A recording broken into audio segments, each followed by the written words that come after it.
This is the area's earliest evening newscast. First News 34 with Bernard Piatti, Julie Ross, Shelley Maddox, and Owen Evans.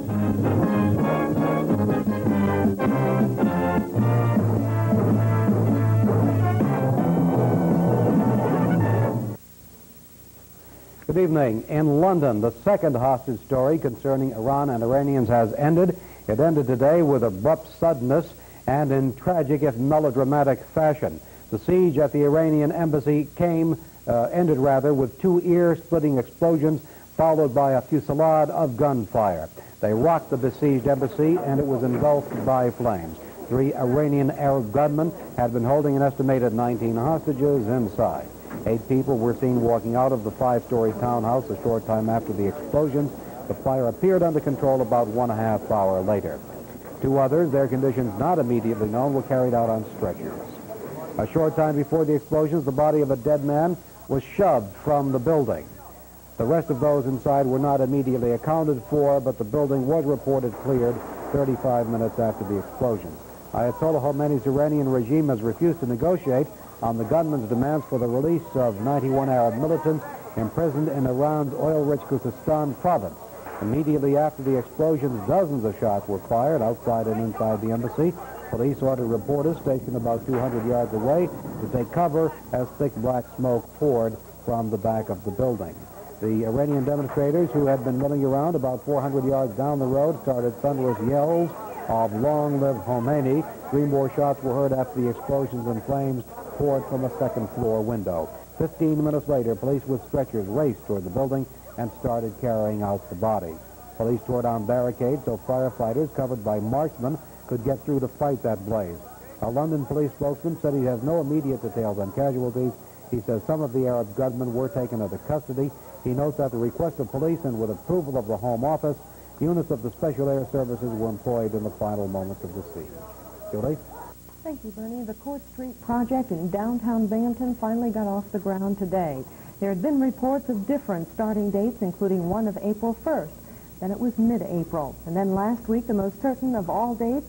Last week it rained, though, with a vengeance, and so the workers couldn't start. But today's clear skies and favorable forecast brought them out to start the job. The equipment rolled out to the Court and Holly Street intersection early in the morning and started there.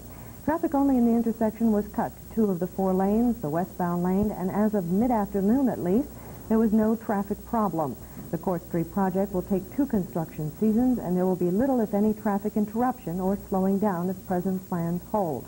It will include a new sewer line, improved circulation, widened streets and roads, and some aesthetic improvements. Vernon? Thanks, Julie. Binghamton Mayor Alfred Livis today said he's called for a meeting with City Council, one which was to have started at 5 o'clock today to talk about the so-called Mondev situation. Livis today told a news conference, in effect, the city is not legally free to entertain proposals from other potential developers of the Metro Center site for maybe another week. The mayor says Mondev's lock on the downtown shopping mall cannot be broken until the city gets a reply from the Montreal firm from a proposal incorporating the entire package, which he says was sent out last Thursday. It must, he said, be accompanied by a down payment, which would amount to over $250,000, and Livis said he does not think that is likely. But the mayor added, until Mondev does say no, the city's hands are tied. Subsequent to that rejection, if in fact that be the case, then and then only can council adopt an ordinance which we have requested be introduced this evening for action, I would say, at a special meeting within the next 2 weeks, or even sooner. An ordinance that would void any and all agreements that were entered into between the Mondev firm and the city.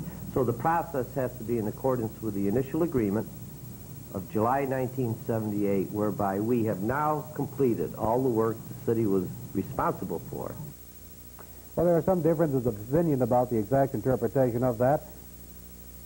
Councilwoman Juanita Crabb, a member of the City Council's Planning and Community Development Committee, says the city's own community development lawyer disagrees. Crabb quoted from a memo from Lawrence Mucci dated April 14th of this year. In it, Mucci says the city's legal obligation to Mondev as preferred developer ended when there was a mutual disagreement between the parties for the land disposition agreement. That the ending of that legal obligation was augmented in 1978 by Mondev's acceptance of a new concept for the project. Under that agreement, the city would be the developer, and Mondev only the lessee. So, in fact, the city is the preferred developer under present terms. After that point, Bucci's memo says the city had only a moral obligation to Mondev, but the memo adds even that moral obligation ended on April 9th of this year. That, he says, is when the city and Mondev agreed the project, as proposed, could not be feasibly accomplished because of high interest rates. Well, May could be a month whereby a 4-year-old resolution, or a question rather, regarding a nutrition center for the elderly on Binghamton's east side might be resolved. Broome County Legislative Chairman Norman Shattuck is proposing that some accommodations be made at the American Legion for such a nutrition program. Shattuck told First News that he has received assurances from the Executive Committee that such a project would be top priority. The major problem is that the state has certain mandates that other nutrition facilities in the county be expanded before new ones are established. We asked Office for Aging Director Kevin Tobin how the state requirements are going to be met, while local officials have a different set of priorities. To do some real digging into the budget to see if we can dig up enough money to be able to meet all the needs. Naturally, everyone would like more nutrition sites throughout the county, but we are limited by the amount of monies we have from the federal government. So it's always a difficult choice to decide where we're going to open up new services or expand services.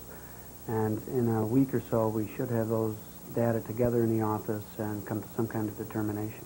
What they're really saying is, let's feed those that we're feeding, but don't feed anybody else. And I can't quite agree with that system. And I have a commitment from at least 14 legislators at this point that are in favor of the plan, and I hope that tomorrow it will be successfully voted on and put through. A Sunrise Terrace resident is slated to receive the prestigious Jefferson Award for 1979. She is Mary Bear, who was selected by a panel of judges for this award, given annually by the American Institute for Public Service. Bear, a cancer mastectomy victim for the past 7 years, launched a single-person campaign against sales tax being levied on health-related items used by the handicapped and those stricken with cancer. First News talked with her this afternoon about the award. And I'm happy because this may draw attention to other states that carry such an inhumane tax. As a cancer victim, I found that people that are dependent on a colostomy bag, a bladder bag, the only way to rid their body of human waste were being charged a tax. Now that's, in this age of human rights, I think that is just unbelievable that we are paying a tax on such items. Well, Broome County bus service for Binghamton's Ely Park housing project might be improved soon. This is the result of a survey the Transportation Department of the county is now working on. First News reporter Jay Purdy brings us this story. Service to the Ely Park housing project consists of the Clinton Street bus making a couple of runs in the morning. Then for the rest of the day, there's an hourly shuttle between here and the Oakdale Mall, where the residents can connect to the other bus routes. But now the Transportation Department has taken a survey of 240 Ely Park residents to see if they can't make some improvement in the bus service here. Primarily, the survey conducted at Ely Park was designed to determine the travel patterns or where the majority of the residents that would use the bus would be traveling to, whether it be downtown Binghamton, downtown Johnson City, or Endicott. What we'll try and do is work a schedule out so that it will cover the peak hour travel periods, like 6 to 8:30 or 6 to 9, and again from 3:30 to 6 in the afternoon, with a little bit more concentrated, dense schedule so that we could accomplish, or let's say, cover the majority of working people in those hours and tailor it so that they'd be able to make one transfer rather than 2 transfers like it is now. If all goes according to plan, then the new bus routes for Ely Park should be starting up in June. For First News 34, I'm Jay Purdy. Coming up next on First News, stay with us. We'll have a story about a primary battle scheduled for this fall for an assembly seat. And Europe prepares for the burial of its last great military hero of the Second World War. Those stories next. Pat Comiskey is having an energy sale. Insulation will save on fuel in winter or keep you cooler and save on air conditioning in the summer. Now is the time to buy aluminum or vinyl siding before the 1980 increases. Get the extra insulating value that comes with lifetime siding. Exterior trim, roofing, gutters, storm windows, and doors are all on sale now at prices you'll never see again. Call a proven leader in quality. Pat Comiskey, 729-6246. Hey, come on, pal. Easy. This is it. I've been kicked by your deputy, robbed by burnt soap, someone tried to kill me, and I am registering an official complaint. Wish I could help you. Okay, book him for aiding, abetting, and resisting brokers. I'll add to the list later. They're holding my father and my attorney. Son, you know I can't help you run from the law. You just earned yourself a certificate of merit. Thank you, Cliff. Don't miss Jim Rockford following First News 34 today at 6. Jennifer, look what I found. Be careful. All right. It's a line. Oh, Joey. What are Joey and Jennifer doing? They're discovering, trying to understand nature. They want to know why and how and what. How a bird flies. Hey, Jennifer, what'd you find? How a sea animal lives. Barnacle. Will this curiosity continue? Lead them to serious scientific inquiry? Will they use their imagination in daring to probe nature? Perhaps to discover secrets that will make life better? To pursue knowledge through scientific inquiry is one of our greatest freedoms and opportunities. The freedom to discover. Let's preserve it for Joey and Jennifer. For all of us. The bodies of 8 U.S. servicemen who died in the failed hostage rescue mission in Iran last month were today turned over to a Greek Catholic archbishop. The clergyman, Hilarion Capucci, says he will take the remains on a flight to Switzerland tomorrow so they can be transferred to the United States. The Americans died while a helicopter and transport plane were involved in the mission collided on the ground in the desert. A special train carried the body of Yugoslavia's President Tito from Ljubljana to Belgrade today.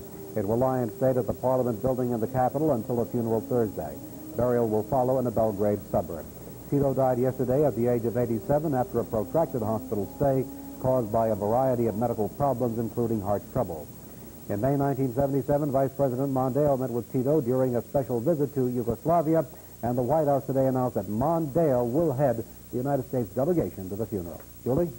Well, there's going to be a Republican primary battle come September in the race for the 123rd District Assembly seat now held by Democrat James McCabe. This morning, Don Clarey, an assistant to State Senate Majority Leader Warren Anderson, announced he'll be seeking the Assembly post. Clarey, born in Johnson City and a graduate of Maine Endwell High School, will oppose fellow Endwell Republican John Fedorko, Jr. in the primary. In announcing his candidacy to a group of about 30 local Republicans this morning, Clarey pinpointed the emphasis of his campaign. As we begin the 1980s, we have the unique opportunity to make decisions which will carry us into a new century. So we must ask ourselves, are we going to meet the demands of the years ahead? The obsolete political solutions of the 1960s and 70s cannot solve the problems of the 1980s. We need new directions for a new decade. If New York is to arrest its decline of the previous 10 years, we must develop a public policy that is creative. We must recognize that conditions that have created a feeling of alienation by New Yorkers are with us. Ever-increasing taxation coupled with ever-decreasing state services. Well, prior to going to work for Anderson back in 1977, Clarey held a number of posts in Washington during the Nixon and Ford administration. First of them a mile long who've been together. Donald Clarey charged incumbent Democrat James McCabe voted against efforts to reform property taxes to ease the burden on senior citizens on fixed incomes. Must be the development of a more equitable method of raising local revenue. In the interim, there must be a concerted effort to keep people in their homes through increased credits on state income tax for property tax payments. This will assure that the amount paid will more properly reflect one's ability to pay. Unfortunately for the senior citizens of this district, my opponent, Mr. McCabe, does not agree this program should be enriched. He voted against letting this bill even be considered this past session. And Clarey said the state needs a policy allowing localities to provide a 50% tax exemption for senior citizens who earn $9,200 or less a year. Is flawed because anyone earning